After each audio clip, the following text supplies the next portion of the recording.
Welcome again in the room and on Zoom. Thank you for being part of our sangha today.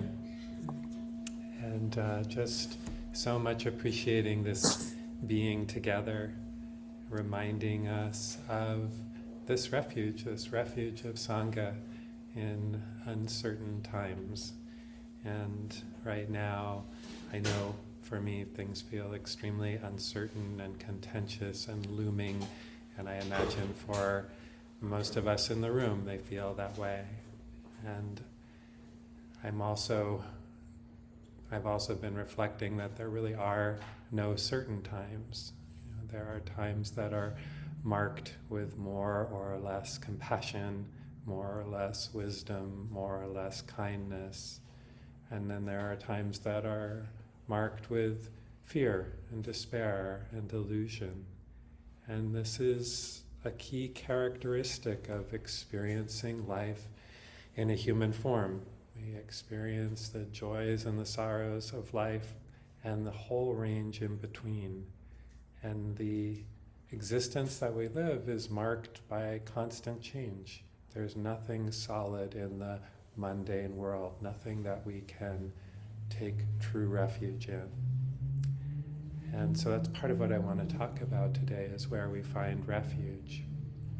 But also just noticing over the last week or two that there are as many views as there are people. And the Buddha advised us not to become ensnared in a thicket of views on our path. And even Buddhists are no monolith, political or otherwise, not at all.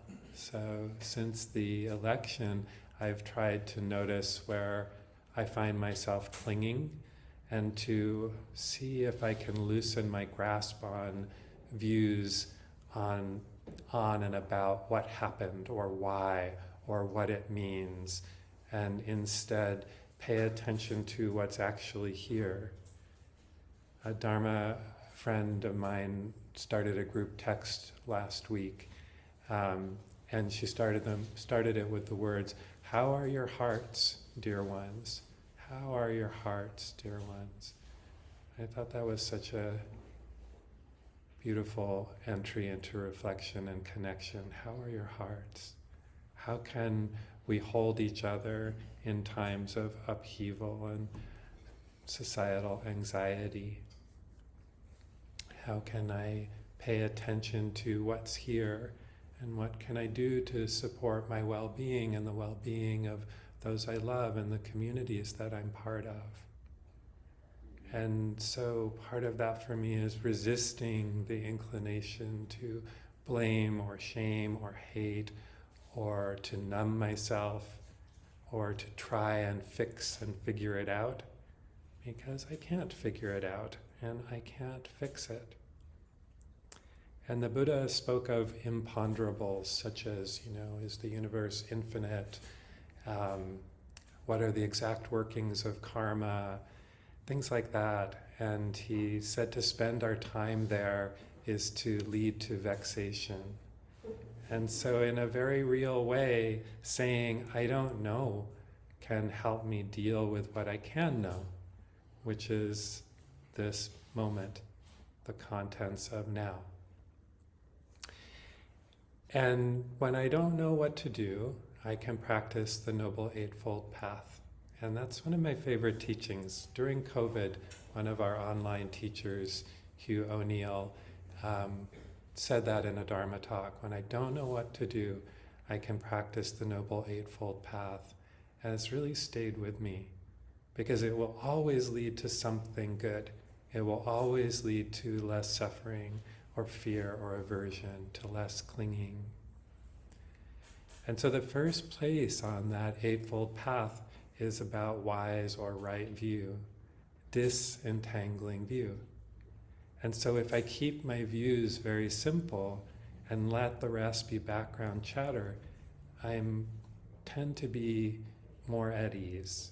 So what's right view for me? So as the way the Buddha defined it, it's the Four Noble Truths, which makes a lot of sense, and which includes this way of practice, the Eightfold Path, this place I can go when I don't know what else to do. Wise view, wise intention, wise speech, wise action, wise livelihood, wise effort, wise mindfulness, and wise concentration. So those are practices that I can remember every day to have as part of my life. And wise view is also knowing change, knowing and seeing suffering and how it arises and passes away, particularly in ourselves. And so this path is a place of great refuge. And the teachings invite us to take refuge in what's called the triple gem, the Buddha, the Dharma, the Sangha.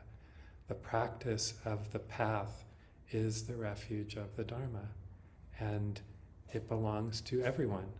The refuge is ours and it's always available.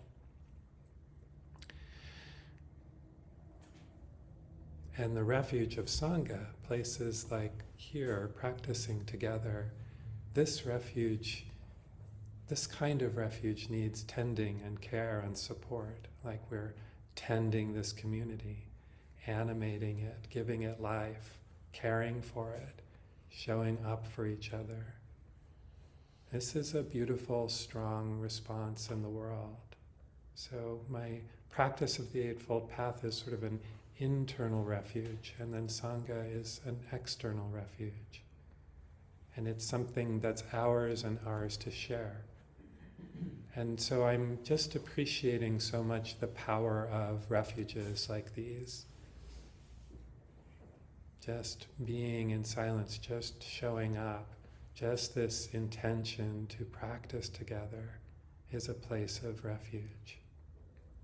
And when we do that, even if our practice is as plain and unadorned as I'm just going to show up to sit quietly with friends, we're engaging in a way that's outside of dominant culture norms and abnorms.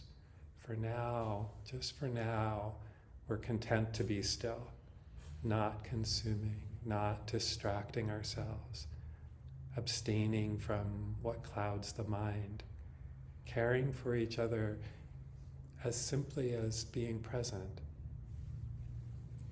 So last month at our first hybrid meeting here at my Zal, I shared the story of the Buddha and Ananda and the teaching of spiritual friendship. And I want to bring it in again for a minute, because for me, my practice of Dharma and my connection to Sangha are already and are going to be refuges that I rely on more than ever in these coming years.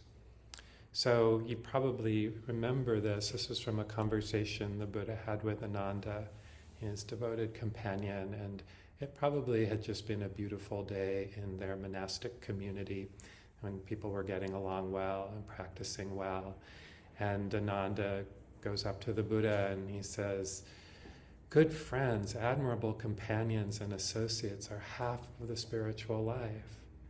And the Buddha was probably feeling similarly, because he said, "Not so, Ananda, not so. Good friends, admirable companions, and associates are the whole of the spiritual life." So it's such a sweeping thing to say. And the way I read the suttas, the Buddha wasn't given to hyperbole. He didn't exaggerate a lot. So every time I've heard this teaching, and it's a famous one that we hear often in Dharma talks, I was puzzled, like, how can that be? How are good friends the whole of the spiritual life? So Sangha is the community of admirable friends, and it literally shows me that I'm not alone. I can look around the room and know that I'm not alone. I'm not the only person who senses deep inside that there are more skillful, wise, caring ways of being and relating that are outside of dominant culture.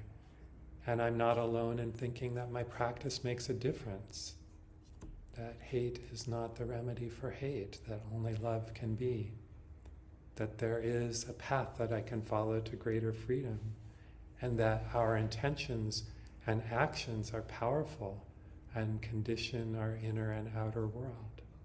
So this is why I show up.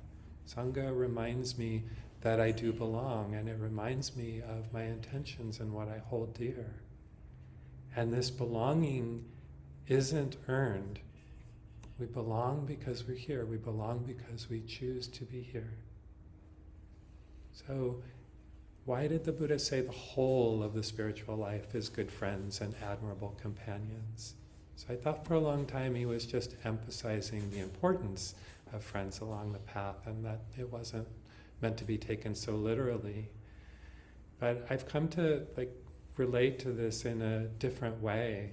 In the teachings, the Buddha emphasizes the essential nature of our ethical integrity, what we call sila, right speech, right action, right livelihood, these places on the Eightfold Path. That how we are in the world is the foundation of our ability and capacity to move toward freedom. Everything rests on this bedrock of sila, our ethics. And the Buddha said in some other suttas that one with good friends and companions can expect to be ethical, and good friendship nourishes sila. So these admirable companions we're talking about are the whole of the spiritual life in the sense that they support and inspire and challenge us to develop our sila, which is the essential foundation.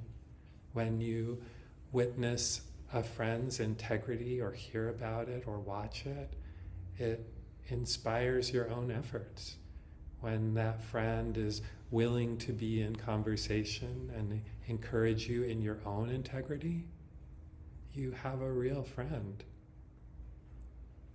Being in right relationship supports an easy heart.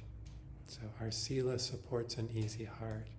And that leads to the awakening factors of joy, to tranquility, to samadhi or concentration, and to equanimity. And from that equanimous heart, that equanimous view, this is where we see clearly, where we see into the nature of life as it is. Free ourselves from the thicket of views and instead see for ourselves what is really here, verifying what's real and enduring, seeing for ourselves how suffering arises and ceases in our own experience.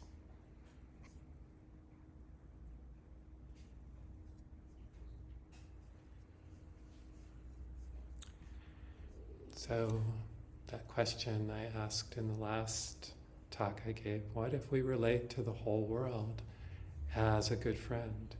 What if we center that attitude of friendliness? Could that be the whole of our spiritual life, or could it underpin, undergird, support our spiritual life? So last month I was gone for several weeks in the high desert up at Dhammadena Retreat Center, and I was on the teaching team for an annual queer folk retreat that we do up there. And it was a lovely community and time like this, a beautiful sangha. And every night we chanted the Buddhist refuges, the refuge in the Buddha, the Dharma, and the Sangha, and the precepts. And one evening we just kind of opened the room to people to offer chants or little songs that they could teach the group, and that we could sing together. And there were some beautiful offerings.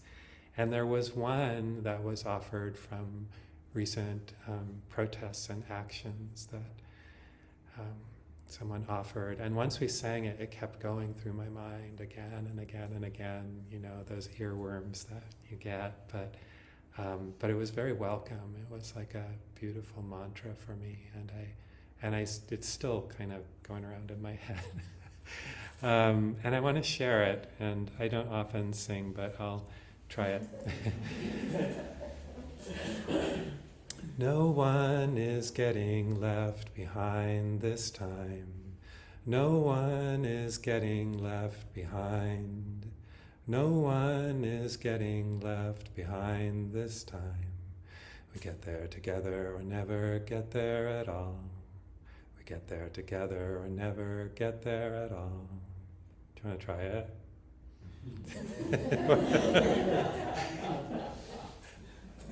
Humor me.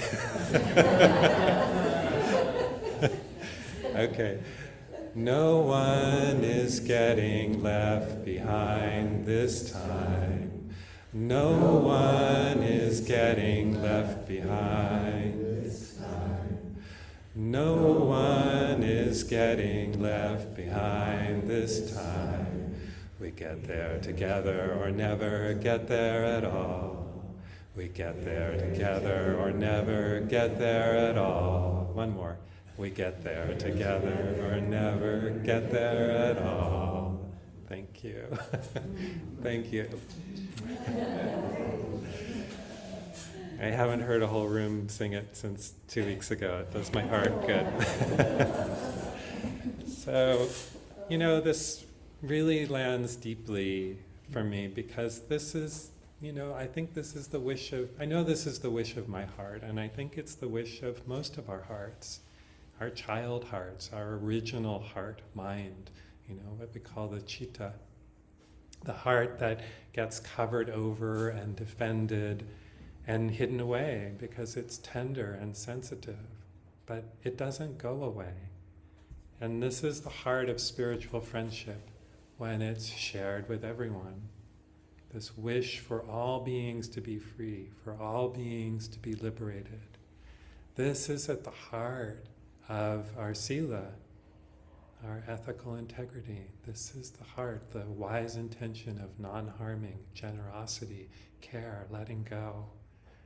So when we center that intention of friendship with all of life, when we try and open up to that undefended heart, we're also right up against what is so difficult and wrenching. How can I be a friend to all beings? How can I honor and express and tend the compassion that's in my heart, my original heart, the one that wants no one to be hurt, no one to be in pain, no one to be separated from what they need for happiness and well-being? This is the wish, this is the wise intention that's at the center of our sila, and that spiritual friends, sanghas, admirable companions nourish. So, I know many of us probably have experience in the Zen world or Mahayana Buddhism. And in those traditions, it's very common to take Boddhisattva vows. And these are vows that are motivated by this kind of boundless and inclusive heart's longing. So, for anyone who's not familiar with the term Bodhisattva, Bodhisattvas are beings in the process of awakening, and usually beings that are just at the edge, like they could awaken tomorrow, or they could awaken now if they wanted to, but they choose to put off their liberation until we get there together. So sentient, here's one formulation of the Bodhisattva vows. Sentient beings are numberless. I vow to save them. Desires are inexhaustible. I vow to put an end to them. The dharmas are boundless. I vow to master them. The Buddha way is unattainable. I vow to attain it. Wow. So on the surface, these vows are impossible to fulfill. How can I save numberless beings?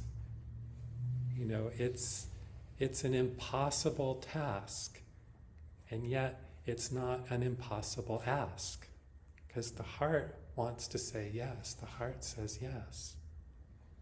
There's tension there, and there's a beautiful defiance in that. And the power of these vows is that they can inform our action and thought, and we can lean into that kind of defiance of tackling the impossible as a commitment to act with boundless compassion. And so it's not about outcome. How can I do the impossible? I can't. but I want to. And so these vows are almost, like an answerless riddle, liberating us from fixing on outcomes and instead encouraging us to find meaning and power in the vowing and the acting and honoring those deep wishes of the heart. And it's exactly, like that chant. We get there together or never get there at all. That's a Bodhisattva vow, if I ever heard one. And actually I wanted to read a passage from Joshua Blaine, who wrote that song, and how he practices with it, because I think it's really helpful. And he said, one of the first times I shared this song in a group, I later found myself walking past a cluster of tents in a pocket park in the neighborhood where I was staying. A woman's voice was audible from the sidewalk where I was passing by, and it was clearly a cry of distress. "Give it back," she yelled forcefully. I saw someone slowly walking away from her tent and paused as she continued to repeat her plea, alternating with wordless moans and exclamations of pain. I watched and wondered if or how I could intervene or help. I decided there was nothing I could do, so I continued to the laundromat around the corner with a heavy heart. On my way back, about 15 minutes later, she was still crying quite loudly. This time I stopped on the sidewalk nearest her tent and noticed the song lyrics still ringing in my head. No one is getting left behind this time. No one is getting left behind. No one is getting left behind this time. We get there together or never get there at all. And the song guided me over to her tent, where I offered her some emotional presence, resonance, and a bit of money.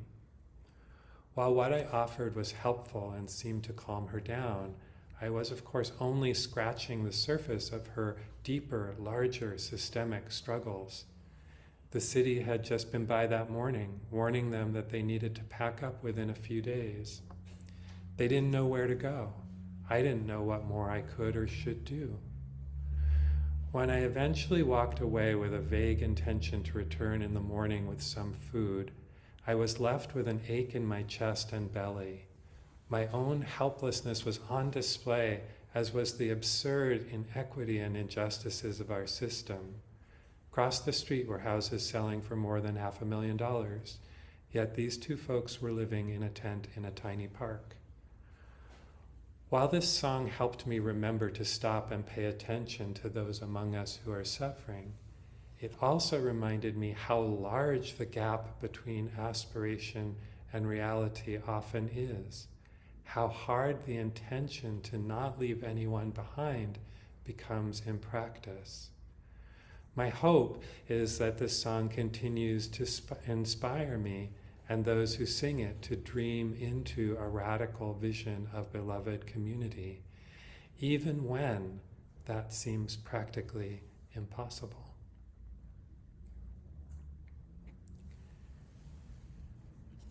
So doing what we can despite the systemic challenges, despite the limitations of an unsatisfactory world.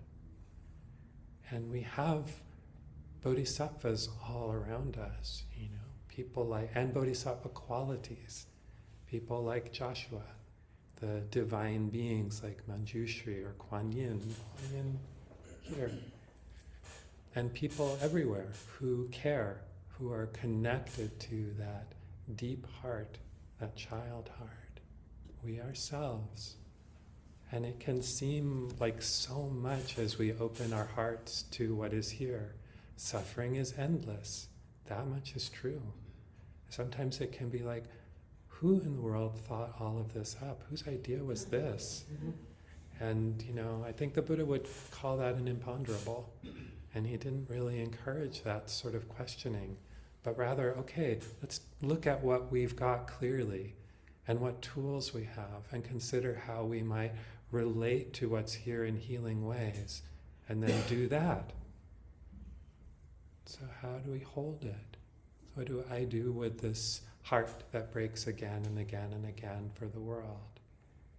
How can I maintain a compassionate heart in a world that's so in need and seeming so broken? And so sometimes I think of these archetypes, these bodhisattvas like Kuan Yin, who hear the cries of the world. And she who hears the cries of the world is not she who cries for the world. So the archetypes of compassion that I've seen are not depicted as weeping. So it feels like it's pointing out to me that to hold distress is not the same as being distressed. I mean, you see the Kuan Yin behind me, and that's a very typical pose. She's engaged. She's ready to help. She's ready to move forward. She's not withdrawing. She's open. That posture is open and accepting and vibrant and ready. So great tears might lead to great empathy, but compassion itself is concerned with alleviating, with wishing and acting for the removal of suffering, with that intention of the Bodhisattva vow, limitless and expressed in wise action. What is needed in this moment? What's in my power to do? And can I include myself in that care? Sometimes it's said that compassion is suffering with, but I don't think it's that. I think it's the quickening of the heart when it encounters pain. When we see a child crying or an animal caught in a trap, compassion is immediate. It's right there. Here's suffering. What can I do in this moment? How can I act to alleviate this pain? Not feeling the pain, but what can I do?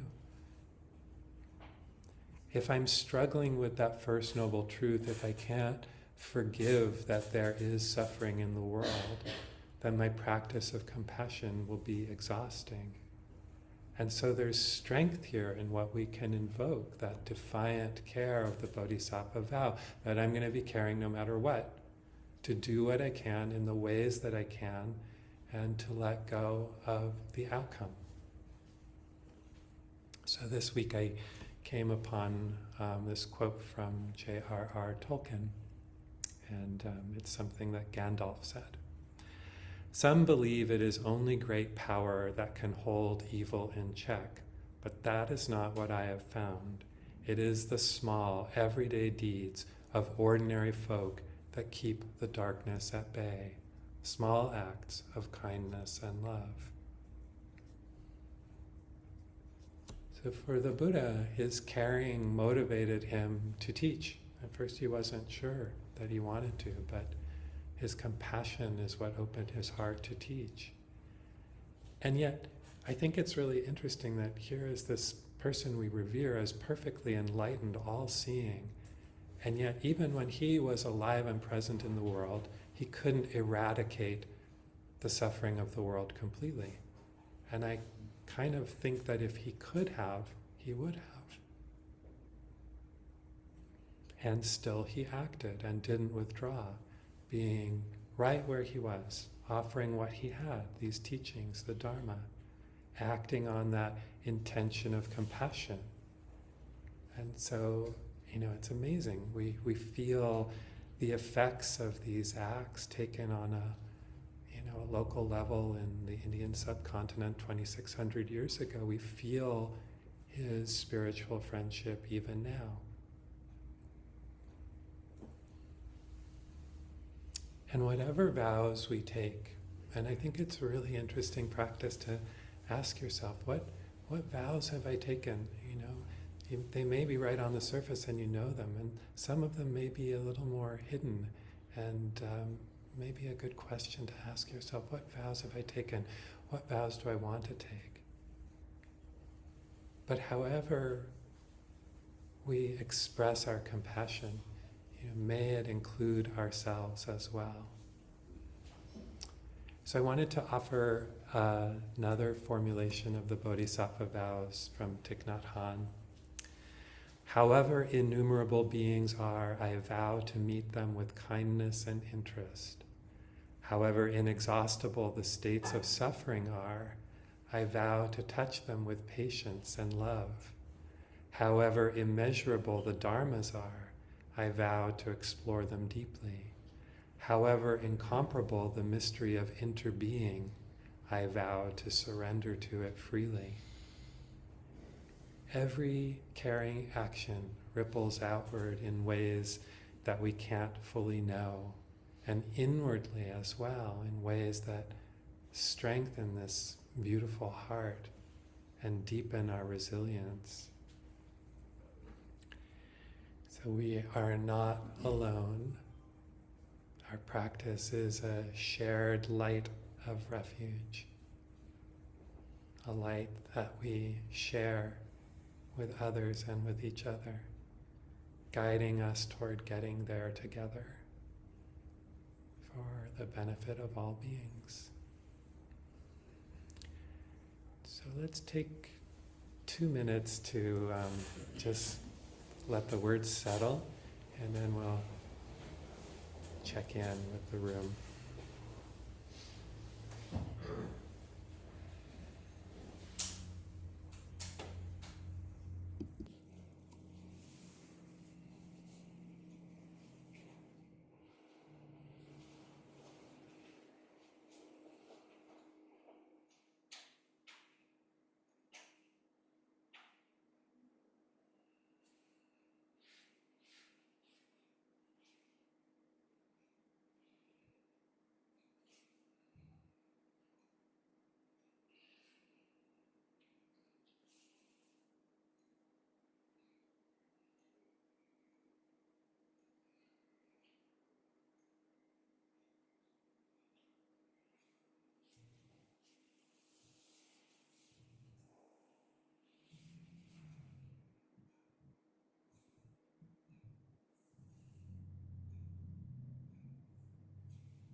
And just maybe taking a moment to notice, remember, reflect on vows that you may have taken either recently or long ago that reflect your heart's longing.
So thanks for your kind attention, and would really love to open the rooms, the room at Maisel and the room in Zoom, and check in with the community, see what's up for you, what you might like to share or ask or just hear, say into the room.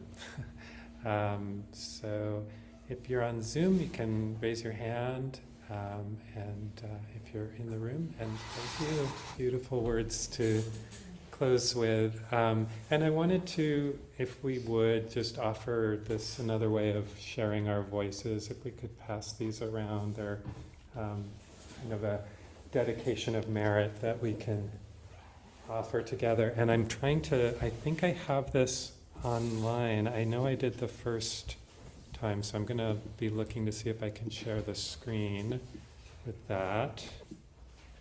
Okay, can folks on Zoom see that? It's 2 up, so it's the same thing on both sides.